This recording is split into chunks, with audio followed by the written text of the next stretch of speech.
Bismillahirrahmanirrahim. Assalamualaikum warahmatullahi wabarakatuh. Perkenalkan, nama saya Zulhaqi Asmaraihan dengan NIM 2003214 yang dimana akan mempresentasikan mengenai bisnis saya pribadi, yaitu Carpetin. Latar belakang dari bisnis ini yaitu Carpetin merupakan sebuah bisnis yang menawarkan jasa custom karpet yang berjenis karpet hand puff, seperti desain, warna, ukuran, bentuk, dan lainnya sesuai keinginan customer. Dengan bahan yang tebal menggunakan acrylic yarn yang berkualitas tinggi, jadi produk kami tidak hanya dinilai dari nilai fungsionalnya saja, ada nilai estetik dan ergonomis pada produk karpet kami. Sekarang kita masuk ke filosofi logo bisnis Carpetin ini. Yang pertama yang paling menonjol yaitu adalah mengenai nama Carpetin ada pada logo ini. Mengapa kita mengambil Carpetin sebagai logo dan nama bisnis? Nama Carpetin diambil dari dua kata yang disingkat dari Karpet Indonesia yang menggambarkan identitas Carpetin sebagai perusahaan karpet yang berasal dari Indonesia. Dan nama Carpetin ini akan menjadi sebuah nama yang mudah diingat oleh masyarakat yang dimana ingin membeli karpet, ya Carpetin aja. Lalu di bawahnya ada slogan Your Best Choices, yang dimana slogan ini menjadi sebuah jaminan bagi customer bahwa produk kami memiliki kualitas terbaik dan yang termurah, sehingga customer senang ketika membeli dan merasakan secara langsung karpet kualitas terbaik itu seperti apa. Dan juga bisa menilai langsung karpet yang didesain oleh customer itu sendiri.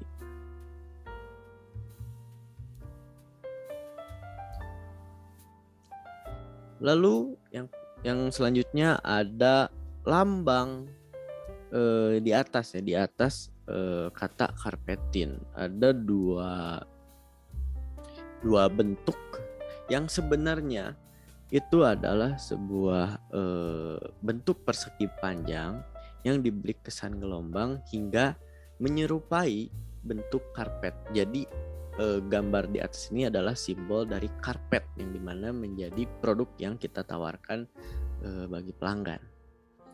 Lalu warna merah muda melambangkan kegembiraan seorang customer yang mendapat pelayanan dan kualitas yang memuaskan dari Carpetin. Warna putih melambangkan futuristik dan warna coklat menggambarkan rasa nyaman pelanggan saat memakai karpet dari kami. Lalu lingkaran yang mengelilingi logo melambangkan sebuah wadah untuk pengrajin karpet lainnya yang dimana menjadi salah satu misi kami, yaitu membangun dan merangkul pengrajin karpet se-Indonesia dengan tujuan saling bekerja sama menaikkan pasar karpet di Indonesia dan mengurangi impor karpet dari luar negeri sehingga masyarakat lebih memilih produk dalam negeri. Lalu kita masuk ke customer journey map-nya, yang dimana untuk persona, untuk awareness-nya kita membutuhkan karpet, maksudnya pelanggan membutuhkan karpet sebagai dekorasi dan berusia 20-50 tahun.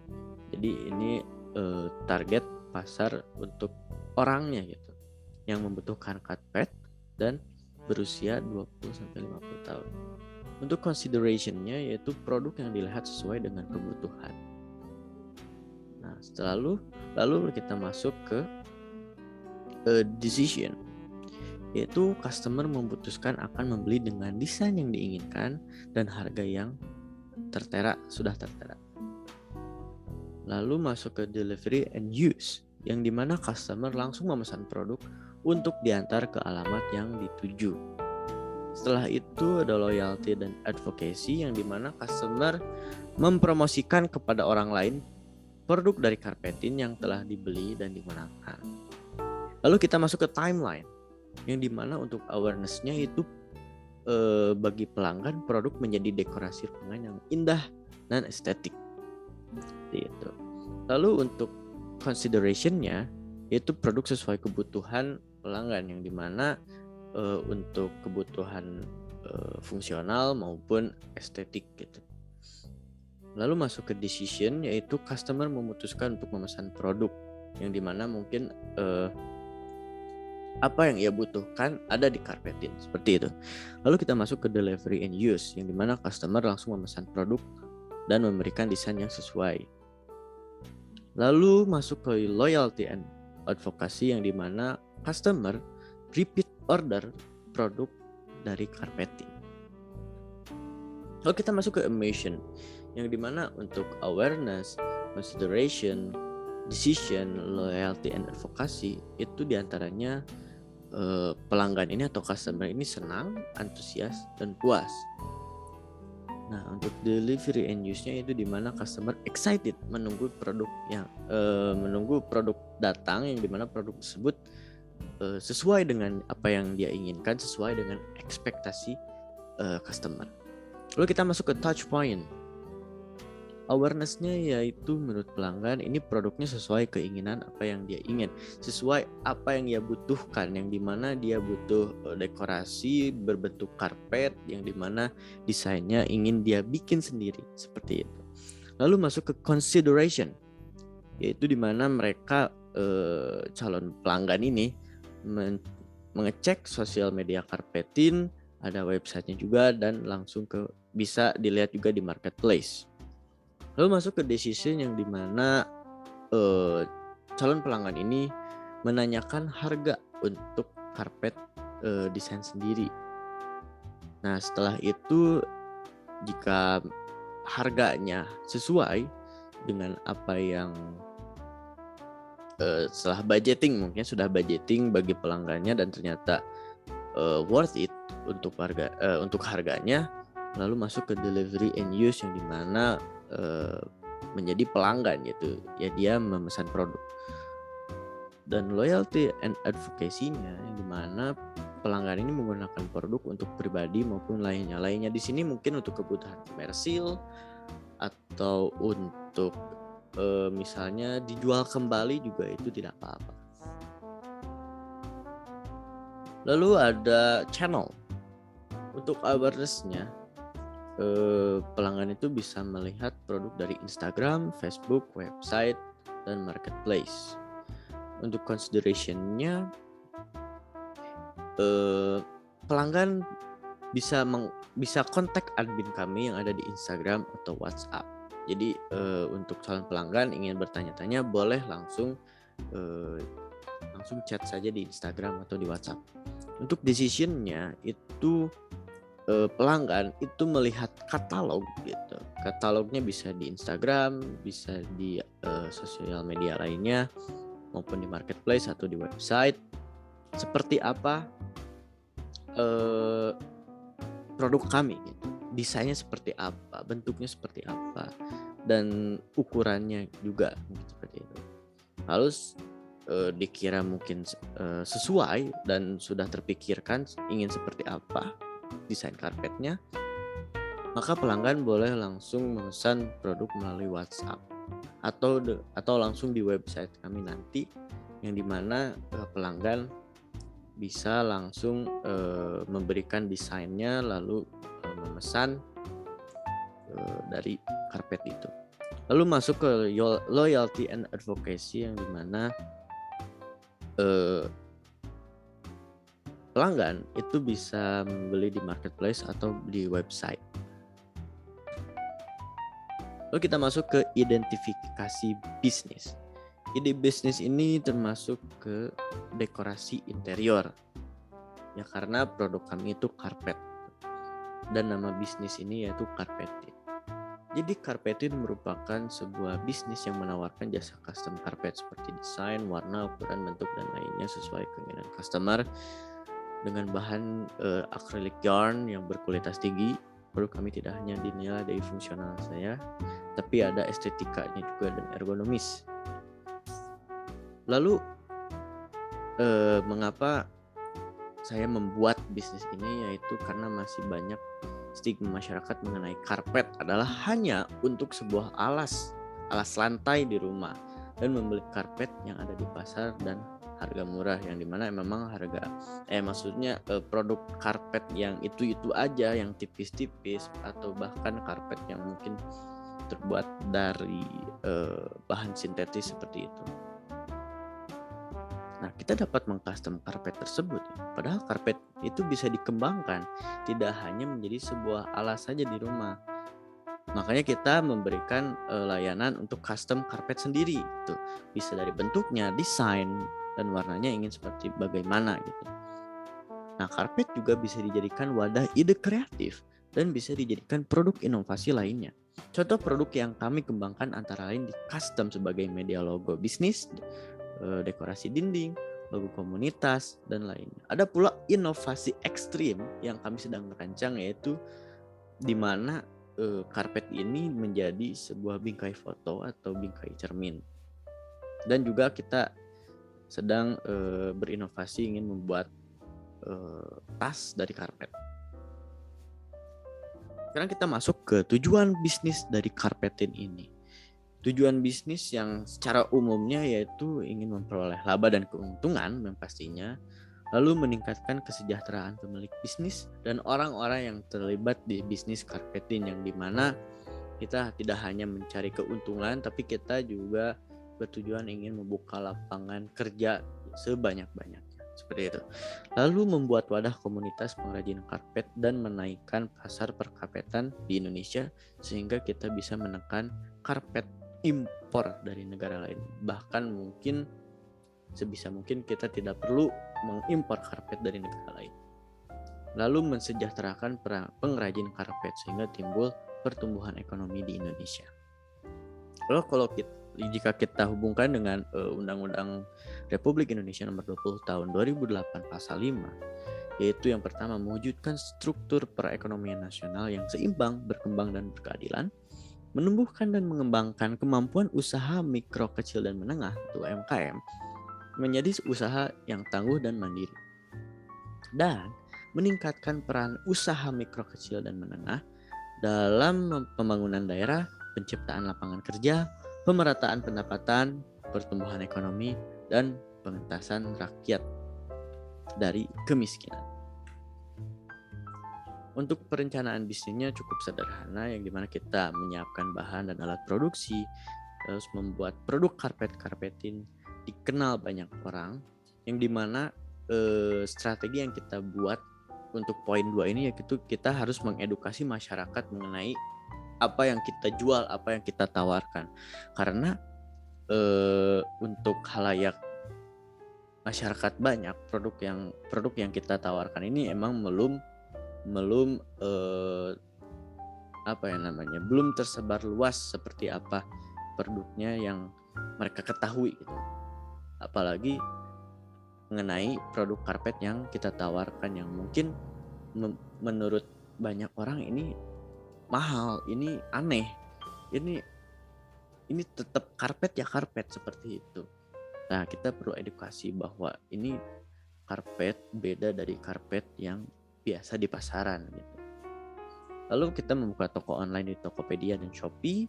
Lalu kita juga mengadakan promo dan diskon di hari-hari tertentu dan pelanggan tertentu. Di hari-hari tertentu mungkin seperti Harbolnas dan pelanggan tertentu yang dimana mungkin pelanggan ini pernah membeli 1 atau 2 kali, dan dimana kita akan memberikan diskon misal 10% atau 20% atau misalnya gratis apa dan lain sebagainya seperti itu.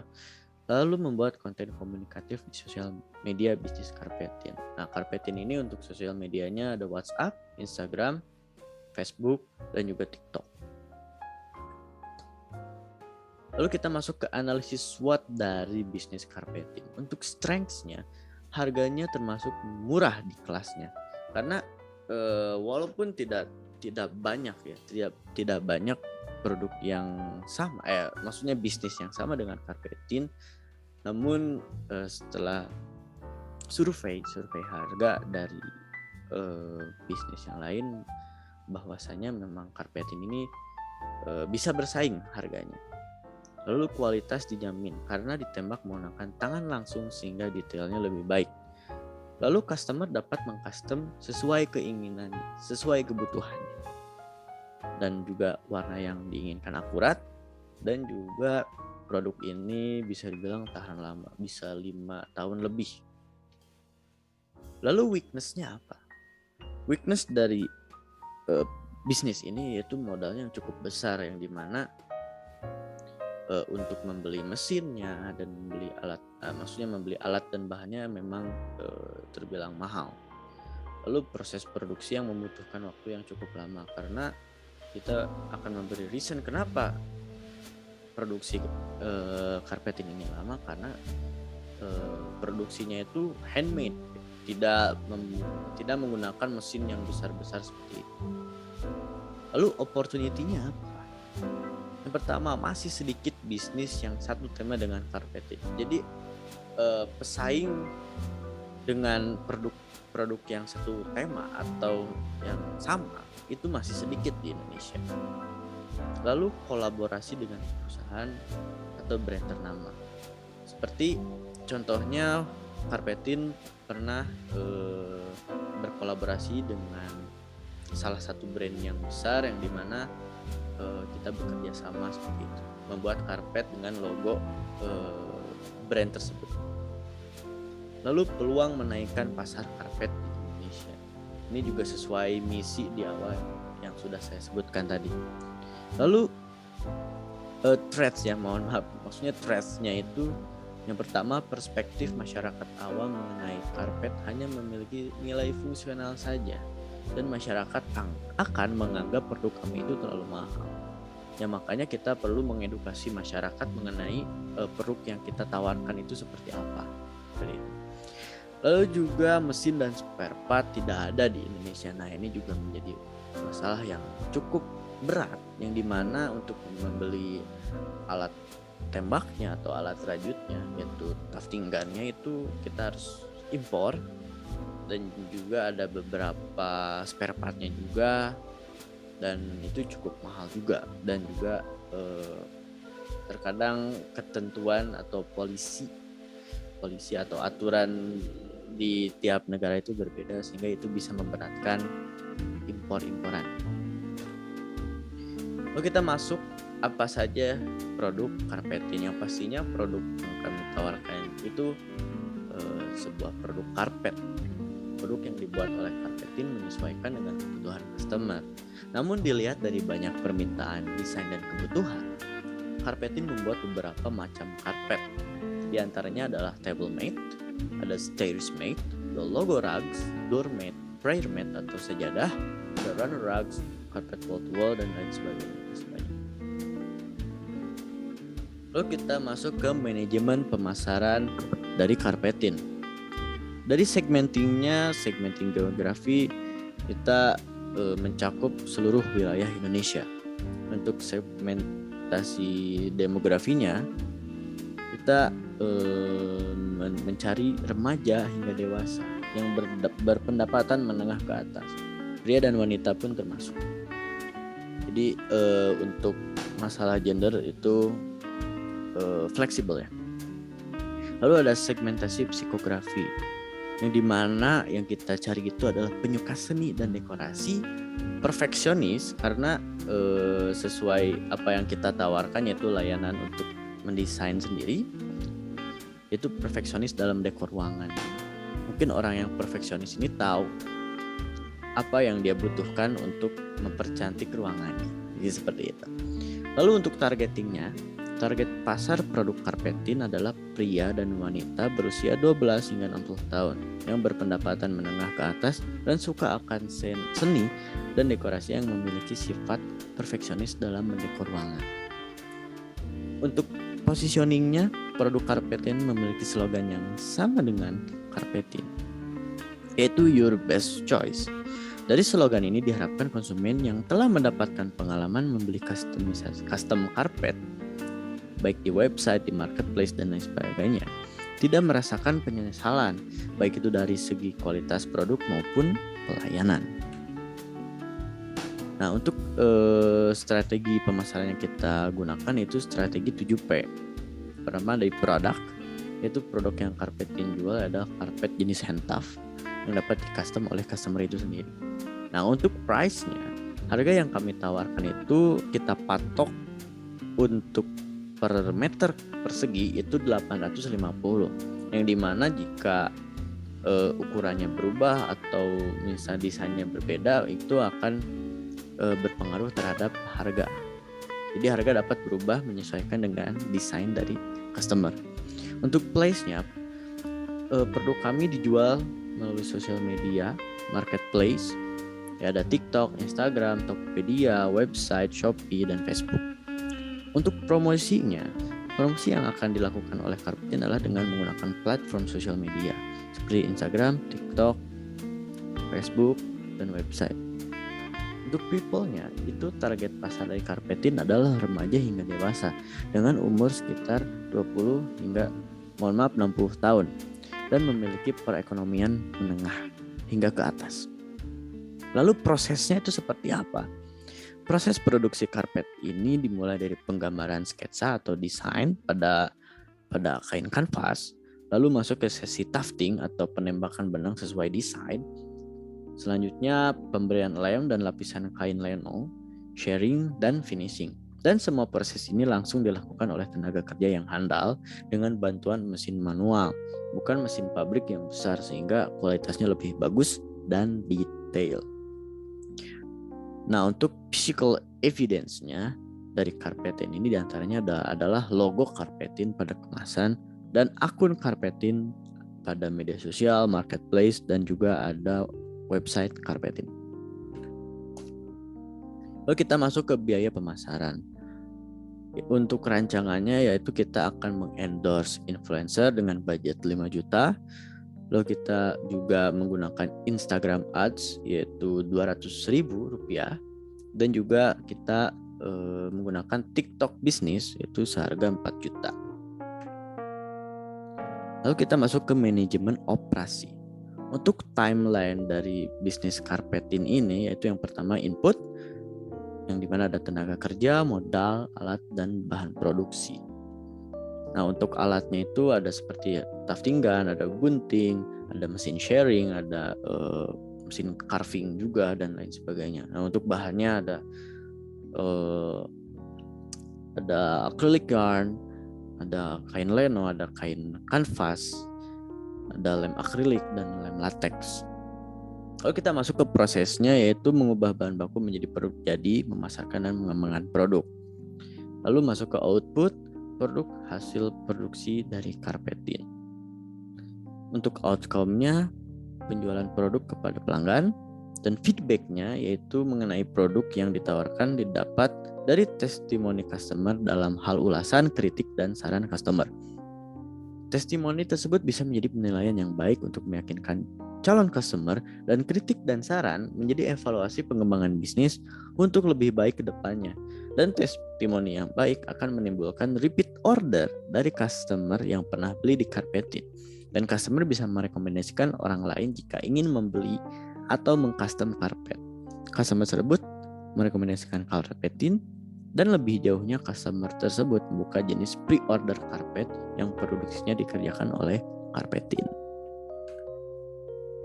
Lalu kita masuk ke tahap proses pengerjaannya. Yang pertama kita siapkan alat bahan, lalu kita bentangkan kain kanvas di frame kayu yang ada pakunya, lalu kita simpan di situ, kita bentangkan sekencang mungkin. Lalu dikaitkan pada paku. Lalu kita menggambar pola desain sesuai pesanan. Lalu kita masukkan benang akrilik yarn pada mesin tufting gun. Lalu kita tembak sesuai desain. Lalu setelah itu kita beri lem akrilik pada sisi tembakan tadi dan tempelkan kain leno. Setelah itu kita tunggu hingga kering sekitar mungkin seharian untuk maksimalnya. Nah, jika sudah kering, pisahkan karpet dengan memotong kain kanvas dan sisakan sekitar 7 hingga 10 cm. Lalu masuk ke tahap finishing yaitu tahap sharing menggunakan mesin sharing yang dimana meratakan dari permukaan karpetnya. Setelah itu masuk ke tahap carving bila diperlukan menggunakan gunting atau mesin cukur. Carving ini jadi proses carving ini yang dimana kita menggunting beberapa bagian yang dimana akan menimbulkan kesan 3D, kesan menonjol pada karpet tersebut. Lalu kita vakum karpet hingga bersih dan kemas karpet sebelum dikirim menggunakan lembaran karung dan plastik agar karpet aman hingga tujuan. Lalu karpet pun siap digunakan. Nah, kita masuk ke biaya produksi. Biaya produksi ini kita patok per bulannya tuh untuk memproduksi 50 piece produk. Untuk kain kanvasnya kita membutuhkan 30 meter persegi. Untuk harganya 32.000 per meter persegi dan kita harus mengeluarkan budget 960.000 untuk kain kanvas. Untuk kain lenonya 30 meter persegi, harganya juga sama dengan kain kanvas dan kita mengeluarkan 960.000. Untuk lem akrilik kita membutuhkan 5 kilo dan kita membeli 5 kilo itu harga totalnya 125.000. Kita membutuhkan lem latex 25 kilo dengan total harganya 800.000 dan kita membutuhkan acrylic yarn, benang akrilik sebanyak 50 kilo dan total yang kita harus keluarkan 4.500.000 rupiah.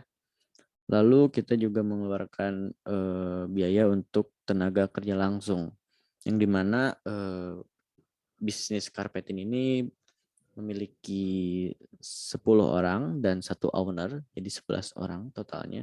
Yang dimana 10 orang ini diberi upah sekitar 2.200.000, yang dimana kita berarti harus mengeluarkan 22 juta per bulannya.